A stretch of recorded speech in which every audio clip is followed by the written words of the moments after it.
Hello everyone, meron tayong Volvo Euro 500 tipper truck here. Yan, mga gamit dito sa New Zealand. So ngayon magpapalit tayo ng modulator. Yan, kita nyo tong modulator, ito ay surplus, in-install natin na nakaraan. So now magpapalit ulit tayo dito sa kabila. Yan, ang reason bakit tayo magpapalit, kasi yung airbag not feeling air, because airbags sometimes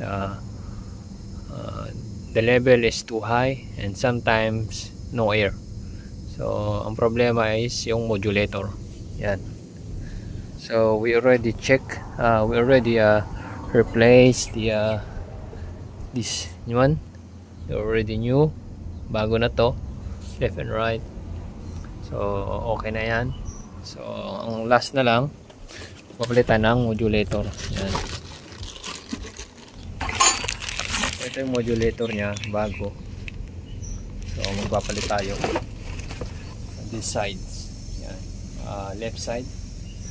So ito pala, this one controls the this side, the third axle, this side. So this one is the second axle para dito.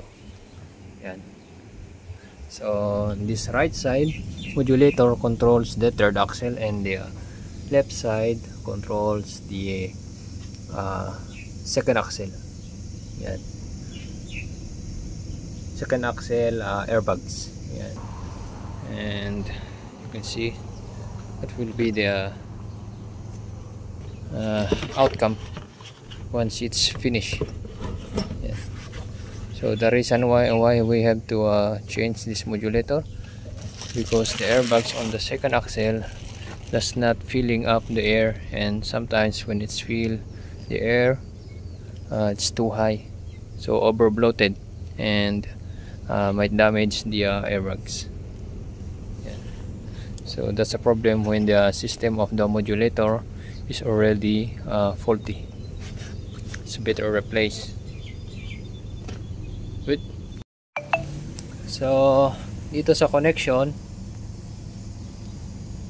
so this is, there's a numbering. So the last one, this is 11, 22, 23 and 21. So this 21 is we condemn this one, so we have to block just like the other one. Yeah, so this is the one going to airbags. Yan, 1 and 2, 22 and 23. So this is 11, this is the supply from the tank. So yung 11 supply from the tank. Yan, air tank. Yan, so this is the supply, so this is the one going to the airbags. Left and right is airbags. So ganyan yung connection. So nakabat na natin yung new modulator. Yan, so it's all goods na. So just make sure that the same hose, the same position hole of the hoses. Yan, so that will not get worse. So okay na. So yan, nakikita nyo, kakarga na ng hangin. Yan, so yan, hopefully magiging okay na. Yan.